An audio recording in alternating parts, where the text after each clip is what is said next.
विभाजकता का नियम। विभाजकता का नियम मतलब होता है किसी संख्या को देख के यह पहचान लेना, एक अंदाज लगा लेना कि वो संख्या को आप किस संख्या से भाग दोगे, मतलब कट जाएगा, अवशेष नहीं बचेगा। जैसे पहले हम लेते हैं दो से विभाजकता के नियम। आप में से बहुतों को पता होगा, तो चलिए जिनको पता है वो रिफ्रेश हो लेंगे, जिन्हें पता नहीं है वो जान लेंगे। तो पहले दो से विभाजकता का नियम क्या है? यदि किसी संख्या के इकाई स्थान पर 0, 2, 4, 6, 8, अच्छा 2 बार 0 लिखा है, या 0 में से कोई अंक हो तो वो संख्या 2 से विभाज्य होगा। या अगर मैं ऐसे बोलूं, अभी हमने सीखा कि किसी भी संख्या का अगर गुणक 2 है, और उसे पहचानेंगे कैसे? इकाई संख्या में 0 लिखा होगा, 4 होगा, 6 होगा, 8 होगा, ठीक है, मतलब कोई विषम संख्या नहीं होगा। जैसे मैं एक संख्या को लेता हूं, देखो यह है 1796, इकाई की संख्या को हमने लाल रंग से कर दिया, ये 6 है। 6 क्या है? ये 6 जो है एक सम संख्या है, मतलब 6 अंक जो है एक सम संख्या है, तो फिर ये आपका 2 से विभाज्य होगा। अब देखो यहां पर 17,04,592 है। अब ये 2 से कटेगा कि नहीं? इतनी बड़ी संख्या है। तो हम देखते हैं कि लास्ट का इकाई का संख्या जिसको हमने लाल से किया हुआ है, ये देखो 2 है, मतलब एक सम संख्या है, विषम नहीं है। लास्ट का इकाई संख्या अगर सम संख्या है तो वो संख्या 2 से कटेगा। देखो या तो सम संख्या होगा या 0 होगा। तो देखो यहां पर 0 है तो ये भी 2 से कटेगा। अब ये लेते हैं, देखो यहां पर भी 8 है, सम संख्या, और हम कुछ देख ही नहीं रहे हैं सामने, तो ये सब 2 से कटेगा। ये देखो 4 इकाई की संख्या, तो ये भी 2 से कटेगा। अब 3 से विभाजकता का नियम, तो हमें 2 का विभाजकता का नियम बहुत ही आसान लगा, ठीक है ना। अब 3 के विभाजकता के नियम को जानते हैं।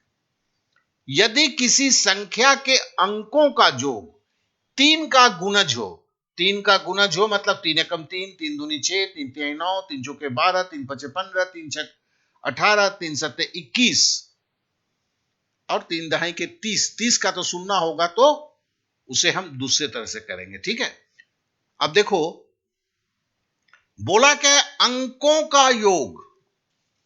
अंकों का योग, गुणज तो हम 3 का गुणज समझ गए, अंकों का योग मतलब क्या होगा? चलो हम देखते हैं। यहां पे ये जो बोलने का कोशिश किया, इसका मतलब क्या है? देखो 9 और 1 10, 10 8 18, अच्छा यहां पे तो किया ही होगा मैंने। देखो 8 और 1 9, 9 9 18, 18 और 6 24। 24 क्या है? 24 देखो 3 8 24, और नहीं होता है तो फिर 4 को 2 से जोड़ दो, तो क्या हुआ? 6। 6 क्या है? 3 का गुणक है, 3 दूनी 6। तो मतलब ये संख्या 1896 3 से कटेगा या नहीं कटेगा, कैसे जानने के लिए क्या किया है? हमने सारे अंकों को जोड़ दिया, जोड़ने के बाद 24 आया, 3 8 24, और दूसरा भी है 4 और 2 को जोड़ दो 6। 6 को अगर 3 से कटता है कि नहीं, मतलब 3 का गुणज है कि नहीं, तो फिर ये जरूर है।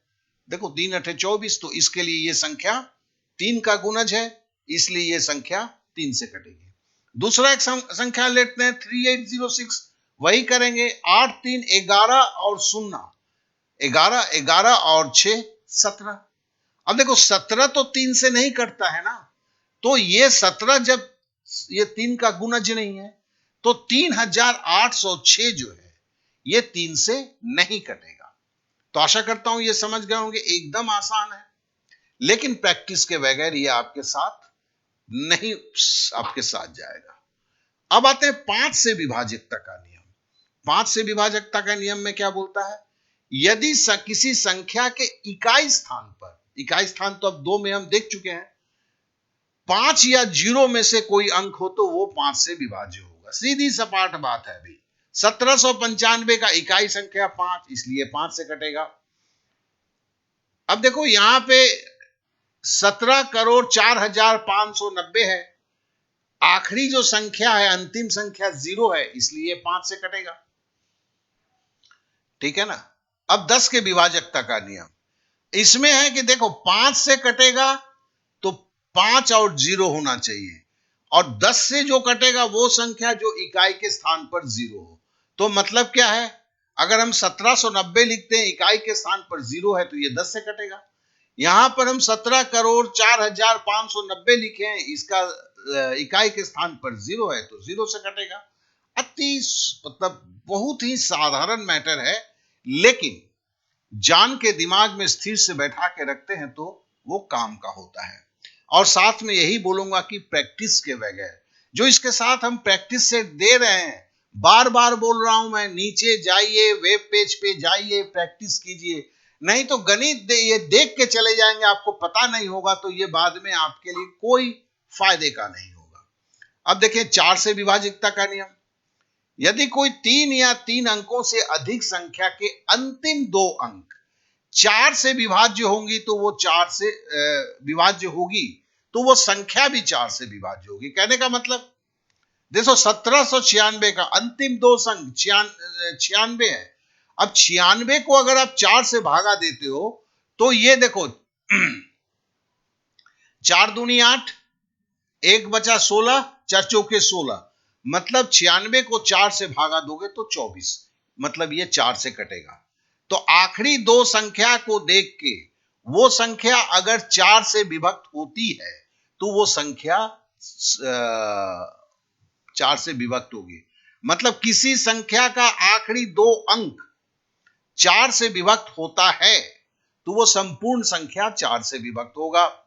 जैसे मैंने लिया ये 17,04,592, अब इसको 4 से भाग दे के देखने से बेटर है तो मैं 92 को 4 से भागा दूं ना। तो अंतिम 2 संख्या अगर 4 से भागा जाएगा, तो 92 को हमने 4 से भागा दिया, तो 23 चौके 92 होता है, ठीक है ना। तो हम बोलेंगे यस, ये तो भागा जाता है। अब देखो यहां पे 17,04,590 है। अब देखो ये अंतिम संख्या 90 जो है, ये 4 से भाग नहीं जाता है, ठीक है ना। तो इसका मतलब जो है, ये संख्या आपको 4 से भागा नहीं जाएगा। अब हम लिखते हैं 8 का विभाजकता का नियम, यदि कोई 4 या 4 अंकों से अधिक संख्या के अंतिम 3 अंक 8 से विभाज्य होंगे। देखिए यहां पर अंतिम संख्या के अंतिम 2 अंक की बात की गई थी 4 से विभाजकता। 8 में क्या है कि अंतिम 3 अंक बोला जा रहा है। तो कहने का मतलब अगर 19,464 है, एक संख्या दिया गया है, तो हम ये देखते हैं 464 8 से भाग जाएगा कि नहीं। अब 464 को 8 से भाग देते हैं तो 58 होता है। तो कहने का मतलब है 19,464 आपको भाग जाएगा 8 से। इसी तरह अब देखिए 77,19,99,464, अब देखो यहां भी 464 है, और 464 जो है 8 से भाग जाता है, कि पहले हमने करके देखा है। तो फिर मेरे को इतने को 4 से भाग देकर देखना नहीं है, अंतिम के 8 से भाग जाता है। तो यहां भी अंतिम 3 संख्या अगर 8 से भाग जा रहा है, तो फिर ये हर हालत में जाएगा।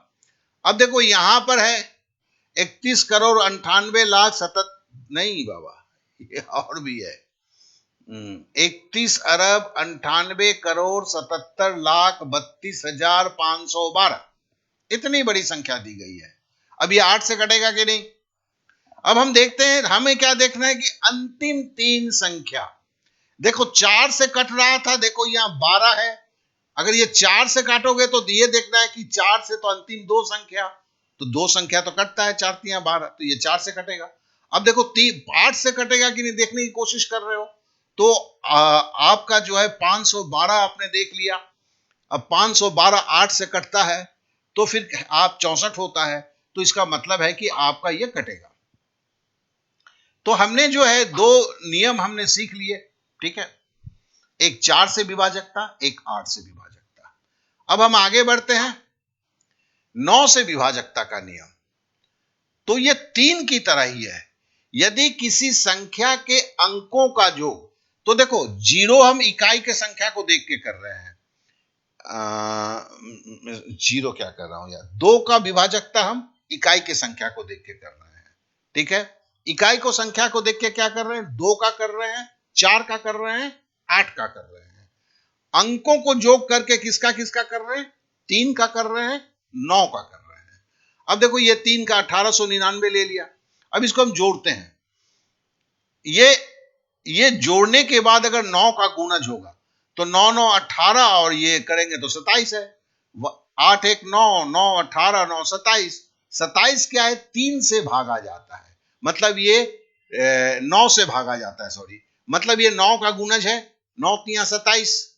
ठीक है ना, तो ये संख्या जो है ये 9 का गुणज है, तो इसके लिए ये संख्या आप 9 से कटेगी।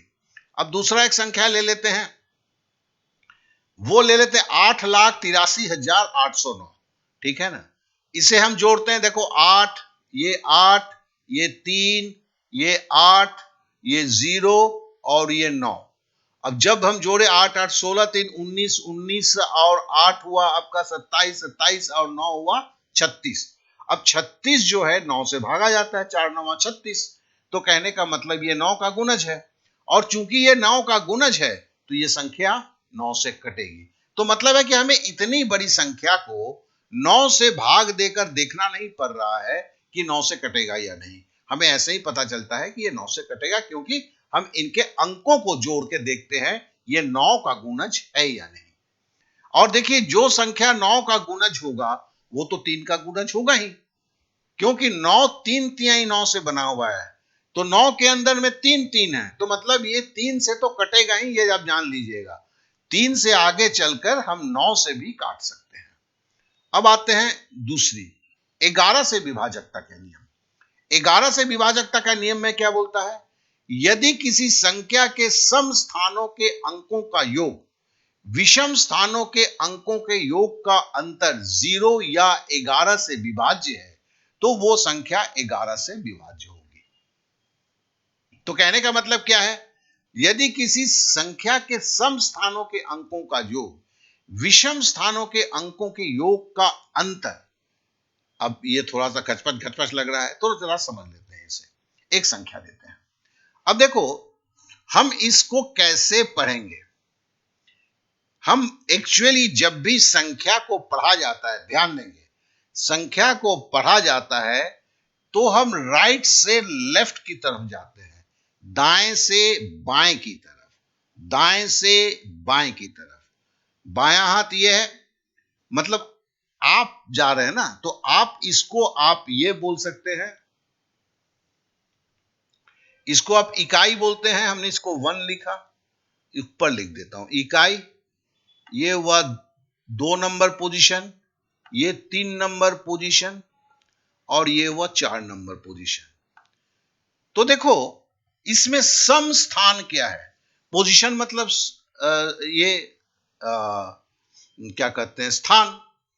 अब देखो सम मतलब इवन, इवन नंबर क्या है, जो 2 से कटता है, 4 और 2 है। और विषम स्थान और सिचुएशन मतलब पोजीशन वो क्या है, 1 और 3 है। तो फिर यहां पर हमने क्या किया, देखो हमने सम स्थान को जोड़ा, 9 और 8 को जोड़ा, देखो 9 + 8, ठीक है। अब विषम स्थान को जोड़ रहा हूं मैं, ये 8 और 9, तो 9 8 17, इसको जब जोड़ा मतलब हमने 1 नंबर और 4 नंबर के पोजीशन को जोड़ा, सॉरी 1 नंबर और 3 नंबर के पोजीशन को जोड़ा, 2 नंबर और 4 नंबर के पोजीशन को जोड़ा, उनका अंतर निकाला। तो देखो 4 और 2 को आप जोड़े तो क्या हुआ, 8 9 17। 3 और 1 नंबर के पोजीशन को जोड़े, 8 9 17। 17 से 17 घटाया तो 0 हुआ। तो कहने का मतलब है ये जब 0 हुआ तो ये संख्या 11 से कटेगी। अब एक दूसरा संख्या लेते हैं। अब आपको हम किससे किससे जोड़ेंगे, देखिए लाल जो है ये पहली पोजीशन है, ये दूसरा स्थान है, ये तीसरा स्थान है, ये 7 जो लिखा हुआ है ये चौथा स्थान है। ये क्लियर है। तो सम स्थान और विषम स्थान, सम स्थान में मेरा क्या है, 2 और 4 है, तो 8 7 15 जोड़ेंगे तो। विषम स्थान में क्या है, 2 और 2 है, तो 2 और 2 विषम स्थान में 4 हुआ। तो सम स्थान में 15 हुआ था, विषम स्थान में 4 हुआ है, तो देखो ये 15 हुआ है, ये कौन सा है, सम स्थान को हमने जोड़ा है, ये विषम स्थान को हमने जोड़ा है, और जब इनको घटाया, 15 से 4 घटाया, तो मुझे 11 मिला। तो हमें क्या बोला गया है कि इन सम और विषम स्थान का अंतर अगर 0 होता है या 11 होता है, ऐसी हालत में वो संख्या जो है 11 से जरूर विभाज्य होगा। ठीक है। अब देखिए ये जो है, अब ये रट्टा मारने की चीज नहीं है, इसे आप प्रैक्टिस सेट जो लग रहे हैं नीचे आपके, जैसे मैंने फिर से बोलता हूं कि वेब पेज पे जाएंगे तो जिसका लिंक नीचे दिया गया है, वहां पर जाके इसमें बहुत सारे सवालों को अगर आप एक बार प्रैक्टिस कर लेते हैं तो समझिएगा कि ये जीवन भर के लिए जाएगा। ये आपके जल्दी से फास्ट कैलकुलेशन के लिए काफी जरूरी है। सवाल तो आते ही हैं, और 11 से विभाजकता के ऊपर सबसे ज्यादा सवाल आते हैं, तो ये तो आएंगे ही, लेकिन साथ ही साथ आप जो फास्ट कैलकुलेशन की बात करते हैं उसमें ये एक अहम रोल अदा करता है। तो चलिए आज जो है हम यही समाप्त कर रहे हैं, ठीक है ना। आज ही हम दूसरा क्लास आज लोड करेंगे जिसमें आगे का होगा, मतलब आपका 3 नंबर का होगा वीडियो। तो इसके लिए यह संपूर्ण तैयारी है। अब देखो ये पार्ट 2 का ही बी पार्ट जो है थोड़े देर में आपका अपलोड होगा, और नहीं तो कल जरूर अपलोड होगा। किसी कारण से थोड़ा सा स्वस्थ रहता हूं, नहीं तो कल सुबह अवश्य अपलोड होगा। तो आप लोगों से मेरा आवेदन है कि अगर सही में गणित की कमजोरी को दूर करना चाहते हैं तो वीडियो को दोस्तों में फैलाएं, खुद भी देखें, रेगुलर देखें, वेब पेज पर जाएं। बहुत बहुत शुक्रिया, बहुत बहुत शुक्रिया।